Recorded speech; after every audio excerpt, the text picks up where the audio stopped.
Hi, magandang araw po sa inyong lahat. Nandito naman po ang inyong Bimberberas. Mag-makeup tayo ngayon. Ito yung mga set ko sa aking mga makeup bago tayo magsimula ng makeup. So, simulan na natin agad ang ating makeup. So, ginawa ko dyan, nag-spray ako ng moisturizing spray sa aking mukha. Tapos, naglagay ako ng primer sa aking mukha gamit ang Maybelline.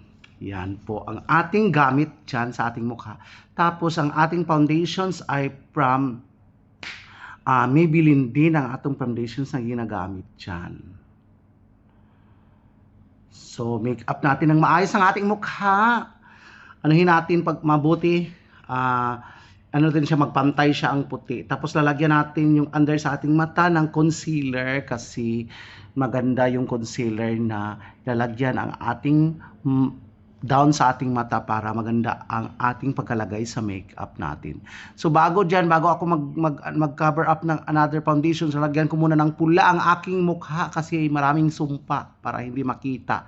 Kasi pag mag-iitim kasi yan siya pag hindi siya lalagyan. So ang gagawin mo, lagyan mo muna ng pula na lipstick tapos saka mo applyan uli ng foundation para hindi na makita gamit ang foundations mo na Maybelline. So ganon lang kadali. O, di ba? Magpantay na siyang mukha mo kasi ano na, tapos i-erase mo na lahat.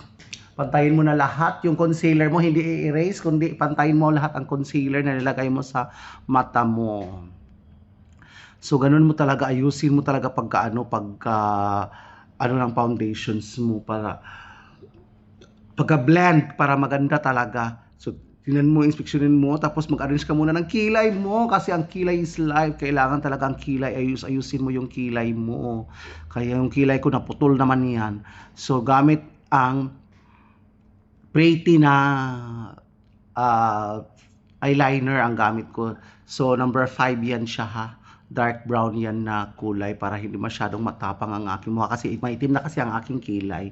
So number 5 po ang ating gagamitin, dark brown ha, pretty na eyeliner. So pagkatapos niyan, o di ba? Pagkatapos niyan gagamitin natin yung butterfly natin na from Paris natin na butterfly na eyeshadow. Yan. Double purpose po yan siya. Pwede siya eyeshadow, pwede mo siya pang blush on. Kaya yung ginagamit ko. So, ang gagawin pala natin sa ating mukha ngayon ay smoky eyes ang ating gagamitin ngayon. Kaya ang una nating ginawa ay nilagyan muna natin siya ng light na parang pula, pero hindi yan siya pula eh. Parang light na light lang siya na pagkapula. Nilagay natin yung base natin sa ating mata para makagawa tayo ng smoky eyes. So, ganoon natin. Tapos, kailangan talaga i-ano siya. Kasi kailangan natin lumabas yung pagka-smoky eyes natin mamaya. Tapos, pagkatapos niya, lalagyan natin ng concealer para yung black talaga, didikit talaga siya ng black. So, ganun po. Lagyan siya ng concealer. Tapos, ayusin siya pag-blend para maganda yung pagkagawa. So, yung puti na nilagay ko dyan is concealer lang yon. Pagkatapos dyan nilagyan ko na siya ng black ang aking mata. Kasi smoky eyes yan. Paganda ang resulta pag ano ang ginagawa natin sa ating mata. So, yun ang ginawa natin para maging maganda ang ating smoky eyes. So, ganun, i-blend mo lang siya ng maayos talaga. Ganun.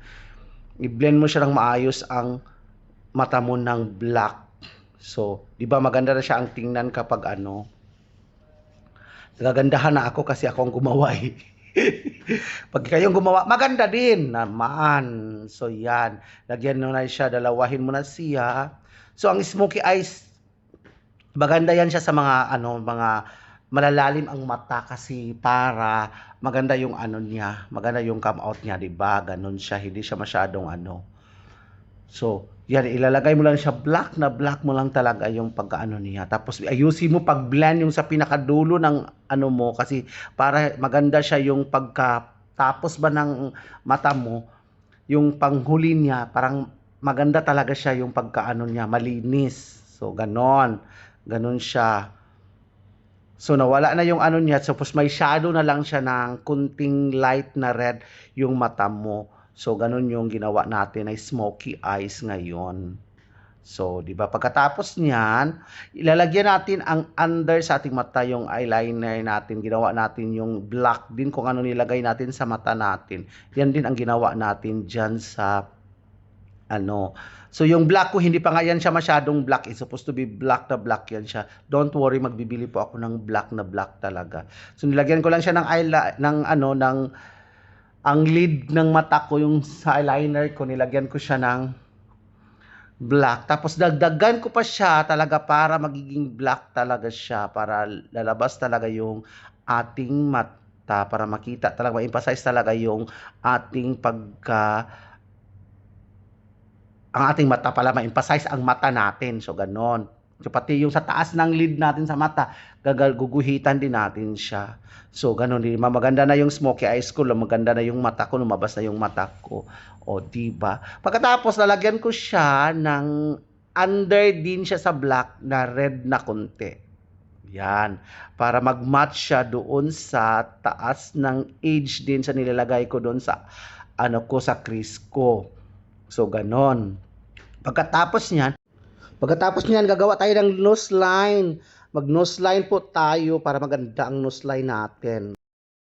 Lalagyan natin siya, tapos kuntiin natin siya kasi bakla man tayo, hindi man tayo babae, malalaki yung ilong natin. So, kukuntian natin yung guguhitan natin, yung ilong natin na lumiit kasi parang maging mukha siyang babae. Babaeng bakulaw.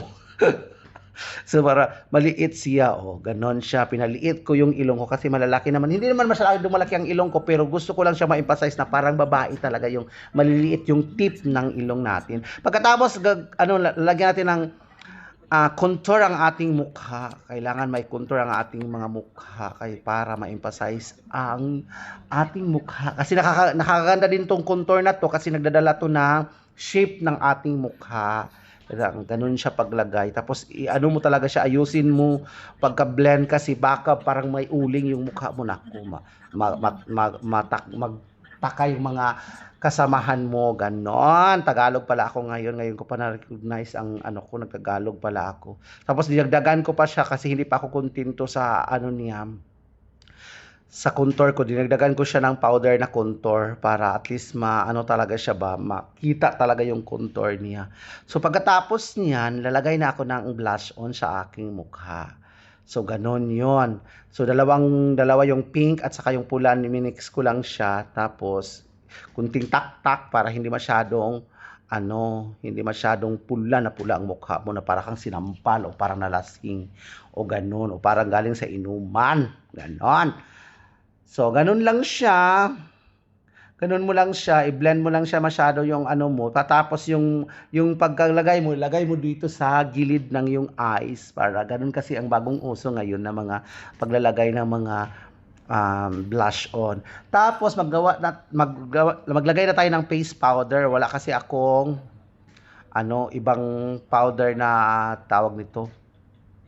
So, face powder lang ang nilagay ko dyan sa cover ko para makabira, para masyadong hindi siya masyadong kintab ang mukha mo kasi magkikintab kasi yan kasi nagagamit ka ng liquid foundation. So, ilagyan mo talaga siya ng powder para hindi siya masyadong oily yung mukha mo. Pagkatapos mo na yung lalagay ka na ng lipstick na galing sa gamit natin dyan ay Sephora. Yan, regalo yan sa akin last Christmas. So, lalagyan mo siya. Tapos, naglalagay na ako agad ng highlighter sa mukha. Yan. Para maganda kasi pag may highlighter ang ating mukha, may kunting kintab-kintab ang highlighter ng ating face. Ganun po. So, ganun lang ang mag-makeup. Yan ang resulta. Natatakot ka na ba? Yan ang gawa ko. So, handang-handa na ba kayo? Diba?